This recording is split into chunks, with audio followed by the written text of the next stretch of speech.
And it's amazing. Hey, welcome back to Screen Crush. I'm Ryan Airy, and this is all the Easter eggs, references, and little things you might have missed in the first trailer for Joker 2, Folie à Deux. So we begin with Arthur in a cell.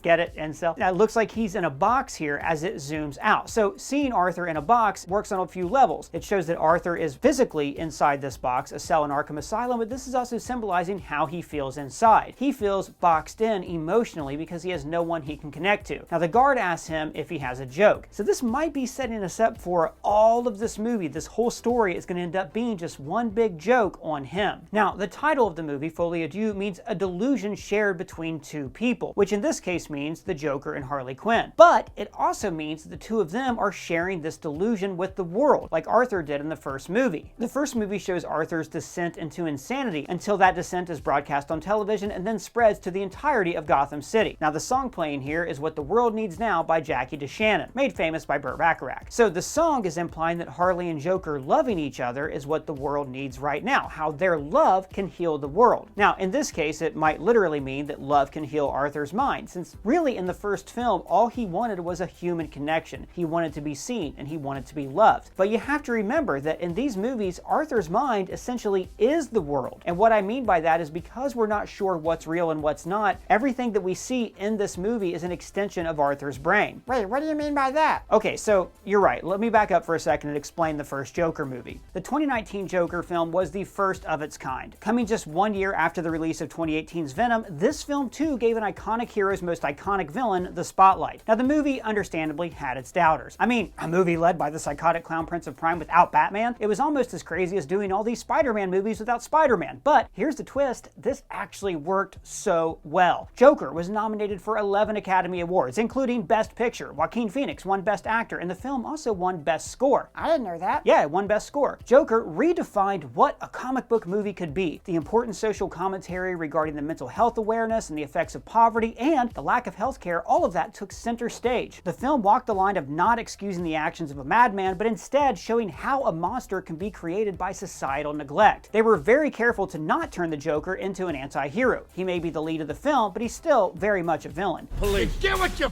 deserve! This film showed us that comic book films don't have to have big climactic CG battles or even have to have a good guy. This film reminded us that a comic book movie can take on any genre and follow any type of character, whether it's a political thriller, a horror film, a raunchy comedy, a period piece, or even a psychological fever dream like Joker. And Joker is doing this yet again by bringing the musical genre to the comic book world. Joker Folie à Deux is the first comic book movie musical. The first Joker film kept us guessing as to what was real and what was taking place in Arthur's head. Well, what better way to dial that to 11 than by bringing the inner monologues back in song. Musical numbers are a fun and creative way to convey the story at hand and briefly suspend reality. And they'll be a great way to showcase the shared delusion of these two characters, the Joker and Harley Quinn. Now, another feat this Joker series has accomplished is the proven framework of studios like DC being able to do other films that are disconnected from their cinematic universe and instead exist in their own pocket realities. You know, how movies used to be. And we're starting to see this with Marvel. For instance, the Fantastic Four is going to take place in a different universe with this Art Deco kind of futuristic architecture, but from the 1960s. And I really hope more comic book films are able to embrace this kind of freedom. Now, people walked away from the first Joker movie wondering what was real and what wasn't. And in this movie, that question is going to extend to the heart. The only thing Harley and Joker know for sure is the way they feel. Part of what makes the first Joker work so much is how relatable Arthur is. We've all had feelings of loneliness or anxiety. Like, I used to get so anxious that I would nervously clench my jaw till my gums bled. I've had a lot of bad oral fixation habits like that over the years. But now I replace that bad, gross habit with a positive one by using Fume. They're the sponsor of this video. Is that a vape? No, buddy, this is not a vape. It is not electronic and it does not have pods filled with potentially harmful chemicals. Instead, it has these plant-based cores that are infused with natural flavors to create natural flavored air. I recently started Crisp Mint and it freshens my breath. Smells very nice. Thanks. You see, Fume uses plants and behavioral science to help you trade out your negative habit for a positive one. It's the perfect way to turn around a bad habit that you're just not happy with. Plus, it has adjustable airflow and is designed with movable parts and magnets for fidgeting, giving your fingers something to do, which for me is very helpful for calming my anxiety. They also just launched the Fume Base. Now, this is a sleek magnetic stand to rest your Fume on, so you never lose track of it. Fume makes switching easy and even fun. They have thousands of 5-star reviews from their more than 150,000 customers who have used Fume to change their lives. So head to tryfume.com/ScreenCrush and use the code ScreenCrush to save 10% off when you get the Journey Pack today. The Journey Pack comes with your choice of 3 or 6 unique cores and everything you need to finally be free of your bad habit. That's tryfum.com and use the code ScreenCrush to save an additional 10% off your order today. Now, back to the Joker trailer. So guys, I really love the first Joker movie, but what I'm most excited for in this film is the introduction of Lady Gaga as Harley Quinn. And believe it or not, Harley Quinn did not even exist for the first 52 years of the Joker's existence. She was created by Bruce Timm and Paul Dini for the epic television show Batman the Animated Series. She began as a sidekick to the Joker, but eventually grew into her own. As the Joker's mental and physical abuse took its toll on her, she began a friendship with Poison Ivy, even leaving the Joker for long stretches of time. A huge reinvention of the character came in 2016 Suicide Squad, as Margot Robbie's version evolved past the tights and clown makeup. Robbie's Quinn was one of the few DCEU characters to have a real arc throughout that franchise, beginning her time as a thrall to the Joker's will to becoming independent and self-actualized in the Suicide Squad. When your taste in men is as bad as mine, tears you apart after a while. And another definitive version of the character appeared in the HBO Max series that's amazing called Harley Quinn, when she finally leaves the Joker for good to create a life with Poison Ivy. But all those iterations have held onto a few truths about the character. She was once the Joker's psychiatrist, and then he cultivated a psychotic dependency in her and turned her insane. And this fulfills one of the Joker's lifelong goals in the comics. He's always trying to make others as insane as he is, to prove that he is actually right and the world makes no sense. In The Killing Joke, he attempted to drive Commissioner Gordon mad. He's always trying to force Batman to kill. In The Dark Knight, he's trying to show that ordinary people would kill a boatload of prisoners just to save their own lives. If, however, one of you presses the button, I'll let that boat live. So, who's it gonna be?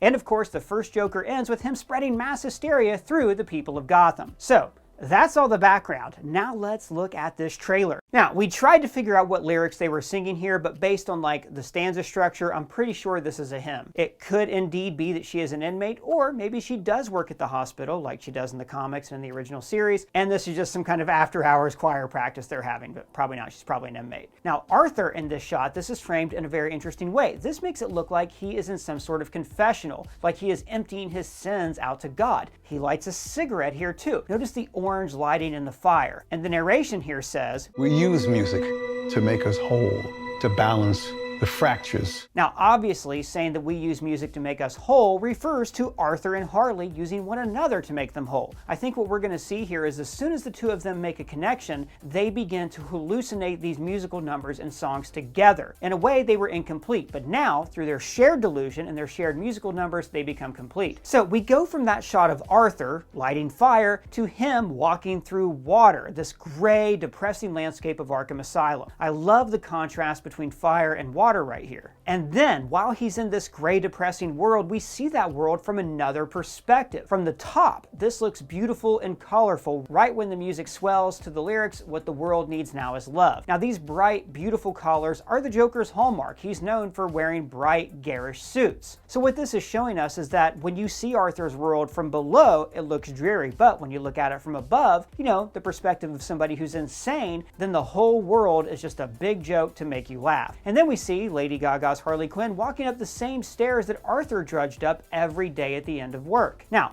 this could be a flashback. There's a few scenes in this trailer that we think are flashbacks I'm going to talk about later on. No, the first movie though, these steps were symbolic of how Arthur was basically he was like Sisyphus, always trying to push a rock up a hill to live an impossible life. But when Arthur decided to descend down the stairs, his dance symbolizes his descent into madness. And in a way, it showed him letting go of the trappings of society and being free to do whatever he wants. And then we see Harley Quinn miming shooting herself, which of course Zazie Beetz also did with Arthur in the first movie. This was their first shared connection, and of course Arthur does it later on. So this is showing that Harley Quinn does have an affinity for violence just like Arthur does. Now, again, we're seeing all sorts of stuff in this trailer. We don't know if it's real or not. I think it's a hell of a coincidence that this woman he just met does the same exact finger gun mime suicide that made him fall in love with Zazie Beetz in the first movie, but you never know. It is a shared delusion. They could both be hallucinating this together. So she says, I haven't done anything with my life like you have. remember, the first Joker movie ended with all of Gotham City's city's underclass basically idolizing Arthur, for looking up to him for committing a horrible, violent act on television. They rioted to emulate him. So we see flashbacks later on in the trailer that make it look like Harley Quinn very much idolizes him, and here she basically tells him, "I wish I could be important like you." And then we go to this theatrical lighting where we see Arthur in the spotlight. So the first movie was about him wanting to be a comedian, but now throughout this trailer we see him more as a lounge singer. So in musicals, songs are always how you express yourself when emotions overwhelm you and you cannot express them through words. In this movie, I think we're going to see the same thing, where basically as soon as these two meet each other, their shared love and shared attraction becomes so overwhelming that we're going to break into these little dream sequence segments where they're going to be in song, like an old MGM musical number, or like how in the film Chicago, we would suddenly cut away to these bright, colorful musical numbers while the real scenes took place in prisons. And notice right here how the piano note hits right when we see his makeup. So this is showing us how him wearing this Joker makeup is how he expresses this inner joy of his life. Being the Joker is what creates music for him. And then we see the two of them watching a movie, and she says, "Let's get out of here." I think this is a mission statement for the movie. The two of them are going to get out of prison one way or another. So then we see them on a rooftop as music swells, there's the full chorus, and they're dancing. Now, there is a very famous Alex Ross painting of Harley Quinn and Joker that was of course done in live action for the Suicide Squad. I think this scene is meant to emulate that painting. However, the original was inspired by an advertisement from the Arrow dress shirt and collar company. Then they cut from this rooftop to them dancing on the street, and this is showing reality shifting into different modes. In other words, they're just dancing in the street on the rain, but in their minds, they're actually dancing up on a rooftop in this glorious landscape of Gotham City. We're seeing the city from two different points of view. One, as a glorious metropolis seen from the rooftops, but the real scenery is down below in the muck and rain. And then we see Arthur running like he does in the first movie's trailer, but here he's running from people wearing the Joker makeup. Now, maybe if this is literal, he's had to deny his movement to gain his freedom in order to be released from Arkham Asylum, and maybe his former followers don't like that and they're chasing him. But probably here what's happening is he's actually running from a vision of himself as the Joker. Maybe this is even from the end of the movie. He's trying to live a good life, but his old life just won't leave him alone. So then we see this set. It looks like it's the set of the Murray Franklin show from the first movie, but now the show belongs to Joker and Harley Quinn. This sequence is probably in their heads, but wouldn't it be something else if the whole movie ended with the two of them actually getting their own show in the real world? And then we see Arthur in a jazz club. Now, in the first movie, we often saw him bombing on a comedy stage, but note how now he sees himself as more of a lounge singer, and Harley is a go-go dancer in the lounge. Now, to contrast this, we then see cops dragging him through a tunnel, him screaming, to show how miserable he is when he is not with Harley. We see this all through the trailer. Very bright, colorful, artificial landscapes contrasting with this monochromatic, boring, dull colorscape. And then we see courthouse steps and protests. So this is probably outside of Arthur's trial. This is interesting though. Harley is dressed more like her comic book counterpart, Harley Quinn. She's got kind of this red flourish, tights, makeup, and she's walking up the steps. Now, there's a few cool details to notice here. One, there's the signs that say Free Joker that emulate his clown makeup. We also weirdly see a cross, there's a Jamaican flag, a sickle. The point is, there's no real ideology here, right? These people don't know what they're here for. They don't have a unified solution to their problems. They just know that Arthur is their voice. So this scene where Harley is walking up these steps makes me think maybe she was his psychiatrist all along. Maybe she was never an inmate in Arkham Asylum with him. And then we see her painting him. And when she does this, what she's doing is she's giving her blessing and a shape to his madness. She's essentially telling him, look, you're beautiful when you are insane. And then we see the two of them coming down the courthouse steps. But notice here how the background is removed. So now it looks theatrical, like we're on a theater set. And he's in his full suit and makeup that he wore when he descended the steps in the first movie. So this scene is recreating that iconic steps dance, but I think it's very likely that here they're in a musical reality, right? The newspaper here says freed on all charges, but when would that paper have been printed? This is very clearly a shared delusion they're having together. Also notice we see a sign here that says knock knock, like this whole scene is setting them up for a punchline. The punchline being that maybe he wasn't freed from jail. Notice this sign says resist, like all the resist protests that we saw after Donald Trump was elected. And then we see massive protests swarming his Department of Corrections truck, with signs here that say things like shame on you Gotham. So again, we see this contrast with another dream sequence where he is in a white suit and he's standing in front of a theatrical wedding chapel. And notice how Lady Gaga is wearing a wedding dress as she walks on this lit pathway that curves to get to the altar. And Arthur's best man is Gary, the little person from the first movie whose life he spared. Then we have this shot of her blowing smoke into his mouth through prison bars. Again, kind of makes me wonder if she's an inmate or a doctor. So this is like her sharing this madness with him, but she's also sharing fire. She is sharing passion. And then we see Arthur beating someone with a bar stool that looks like it takes place in the real world. Again, contrasting the violence of the real world with the idealized version of these musical numbers. Then we see a bit more of the rooftop dance from earlier with Hotel Arkham lit up in the background. Notice how there's vacancy, probably because this dance happens after the two of them have been freed. And then we see what I think is Lady Gaga throwing a trash can into a window showing Arthur on a television. Me and the Screen Crush team think this means she was in the original riots and this is why she was locked up. So then we see the two of them running down a hallway from a fire. And we think that this is actually them running from a fire that they set, because these are the same outfits that we saw them wear earlier when she said, "Get out of here." And then we get a shot of Lady Gaga applying her Harley makeup, and then we see the Joker in the yard by himself in the rain, succumbing to his laughing disease that we saw in the first film. So there's an explosion here. Notice the TV cameras. I think this is a courtroom, right? I think they were televising Arthur's trial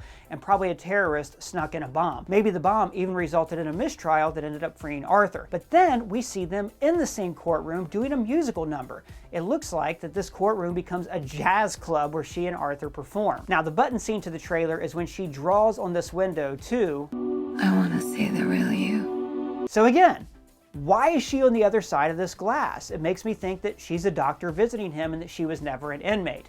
I love that they're keeping that ambiguous in the trailer, and I hope it stays ambiguous all the way through the movie. So then Arthur lines his face up to match the window. This is loaded with symbolism. It's showing how Arthur is using the Joker persona to gain power and control, but that control and power isn't real. That control is in his head. So he achieves this illusion of control by wearing the Joker makeup, because as soon as he wears the makeup, he's no longer an ordinary guy. He is the Joker. He is somebody who gives voice to the madness in Gotham City. But the important thing to note is that when he wears this silly outfit, he doesn't actually gain any real control over the world. He doesn't change the economic policies that drove him to insanity, but dressing like this, using this makeup, gives him the illusion of control, and it just makes him feel better. And that illusion now extends to all of his followers and to Harley Quinn. Well guys, that's all the Easter eggs we found, but if you found any, let me know in the comments below or at me on Twitter. And if it's your first time here, please subscribe, smash that bell for alerts. For Screen Crush, I'm Ryan Arey.